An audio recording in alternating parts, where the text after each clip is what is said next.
नमस्कार, मैं हूं तुलिका और welcome back to my YouTube channel. बात करेंगे अमेरिका में ट्रंप युग की। तो एक बार फिर से अमेरिका में ट्रंप युग की शुरुआत तो हो चुकी है। 20 जनवरी को डोनाल्ड ट्रंप ने राष्ट्रपति के तौर पे शपथ ग्रहण ले लिया है और उसके साथ ही साथ पूरे वर्ल्ड में थोड़ी जो हलचल है वो हो चुकी है। फिलहाल अगर हम भारत की बात करें तो भारत के लिए ये कुछ मिला जुला असर हो सकता है इसका।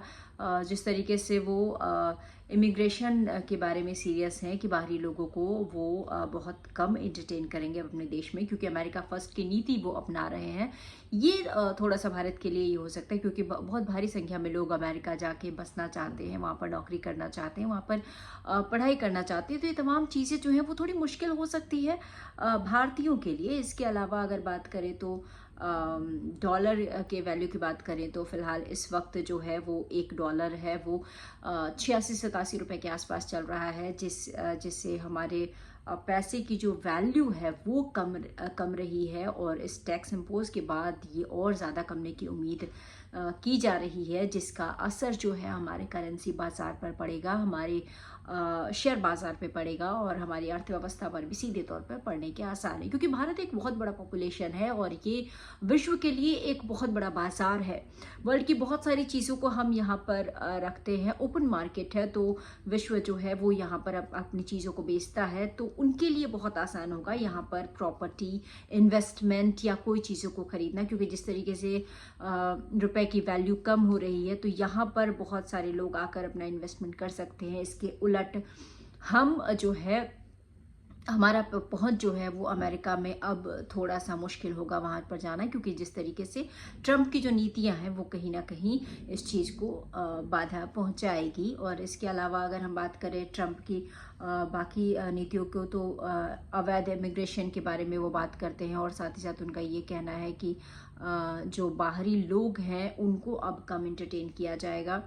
तो भारत पे तो मिला जुला असर होगा, क्योंकि भारत के जो प्रधानमंत्री हैं उनके साथ ट्रंप के अच्छे रिश्ते रहे हैं। पिछले चुनाव में भी उन्होंने ट्रंप का प्रचार भी किया था, उनके चुनावी अभियान में भी जाके उनसे मुलाकात की थी और एक ठीक ठाक रिश्ता कह सकते हैं। तो और इसके इतर एक और जो कॉमन चीज़ें हैं जो भारत और अमेरिका में अब कह सकते हैं, क्योंकि वहाँ के राष्ट्रपति डोनाल्ड ट्रंप हैं और डोनाल्ड ट्रंप की जो सोच है वो आतंकवाद के सख्त खिलाफ हैं। तो ये कहीं ना कहीं भारत के पक्ष में जा सकती है, क्योंकि हम भी आतंकवादी से और जो घुसपैठी हैं उससे बहुत परेशान रहते हैं। तो इन सब चीज़ों को लेकर बहुत सख्त नीति अपनाते हैं डोनाल्ड ट्रंप। तो ये कहीं ना कहीं हमारा एक सॉफ्ट कनेक्शन उनके साथ हो सकता है और इसका फ़ायदा जो है वो मिल सकता है, क्योंकि किसी भी तरीके की आतंकवादी गतिविधियों या फिर उन देशों को जहाँ पर मुस्लिम बहुलता है उनको थोड़ा सा अलग थलग करने की कोशिश पिछली बार के शासनकाल में भी ट्रंप ने किया था। इस बार क्या कुछ होने वाला है विश्व में और अमेरिका में कितना परिवर्तन होने वाला है,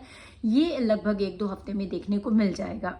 इसके इतर अगर हम डोनाल्ड ट्रंप जो शपथ ग्रहण में कुछ मुख्य मुद्दे उन्होंने उठाए हैं उसके बारे में अगर हम बात करें तो कनाडा को खुले तौर पर, जो उनका पड़ोसी देश है, उसको उन्होंने खुले तौर पर धमकी दी है और कहा है कि अगर वो अपने बॉर्डर को प्रॉपर सील नहीं करता है और वहाँ से सामानों का और लोगों का आना जाना लगा रहता है, तो हो सकता है कि अमेरिका जो है वो कनाडा को अपना 51वां राज्य बना लेगा। ये एक धमकी भी हो सकती है कनाडा के लिए। इसके इतर ग्रीनलैंड को लेकर भी काफ़ी दिलचस्प बात उन्होंने कही है। कहा है कि बहुत ही इंपॉर्टेंट जगह है ग्रीनलैंड, क्योंकि वहाँ से वो विश्व के बहुत सारे हिस्सों पे नज़र रखी जा सकती है, लिहाजा ग्रीनलैंड को भी भारत के साथ होना चाहिए।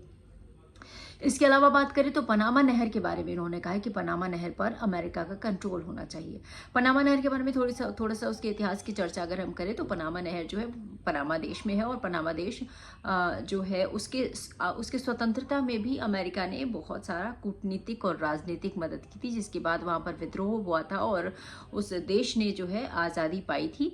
और इसके बदले में वहाँ पर पनामा नहर बनाने की इजाज़त जो है वो अमेरिका को वहाँ के लोगों ने दी थी, जिसके बाद पनामा नहर अमेरिका ने बनवाया था। और उसके बाद जो नहर के आसपास का जो इलाका है लगा हुआ और पनामा नहर का जो संचालन है उसकी जिम्मेदारी अमेरिका को दी गई थी। लेकिन आखिरकार 1999 में जो है वो एक बार फिर से उस नहर को ऑपरेशन करने का जो ऑपरेशनल जो अधिकार है वो पनामा के देश के लोगों को अमेरिका ने दे दिया था, क्योंकि वहाँ पर कुछ दिक्कतें पेश आ रही थी। हालांकि वहाँ पर सैन्य कार्रवाई का अधिकार अभी भी अमेरिका को है। तो अब ट्रंप का ऐसा कहना है कि पनामा नहर पे जो है वो पूरा अधिकार जो है अमेरिका का होना चाहिए, क्योंकि वो हमारे व्यापारिक दृष्टिकोण से बहुत महत्वपूर्ण है। इसके इतर पश्चिम अमेरिका से पूर्वी अमेरिका जाने के लिए एक सुलभ रास्ता है, लिहाजा ये पनामा नहर जो है वो अमेरिका के पास होना चाहिए। इसके इतर जो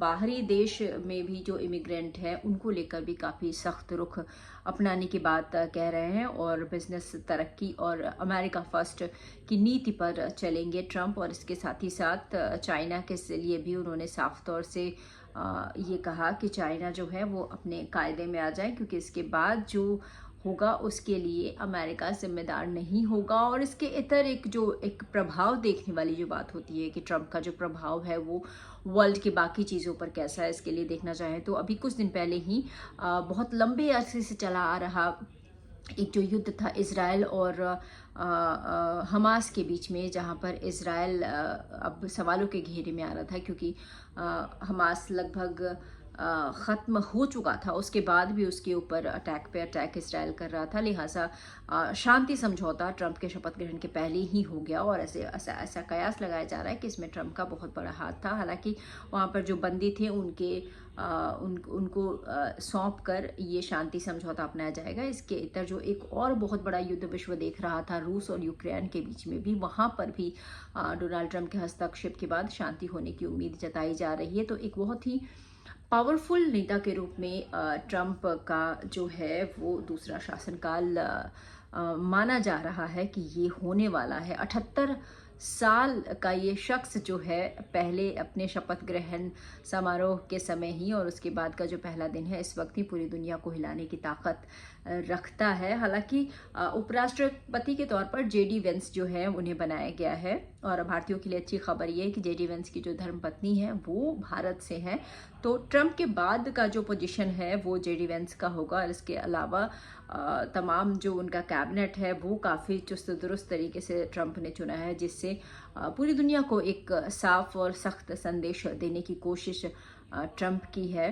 तो देखना होगा कि ऑलरेडी वर्ल्ड का जो लीडर जिसको लोग मानते थे अमेरिका, अब एक बार फिर से जब इतना सख्त जो उसका शासक आया है तो कितना प्रभाव अब अमेरिका का विश्व पे रहता है। क्या ट्रंप की नीतियां अमेरिका के लिए अच्छी रहती हैं या फिर वर्ल्ड के लिए ये कुछ और परिस्थितियां ला सकती हैं। इस पर आगे अगर कोई अपडेट होता है तो हम आपके साथ साझा करेंगे। आज के लिए बस इतना ही, मुझे दीजिए इजाज़त, नमस्कार।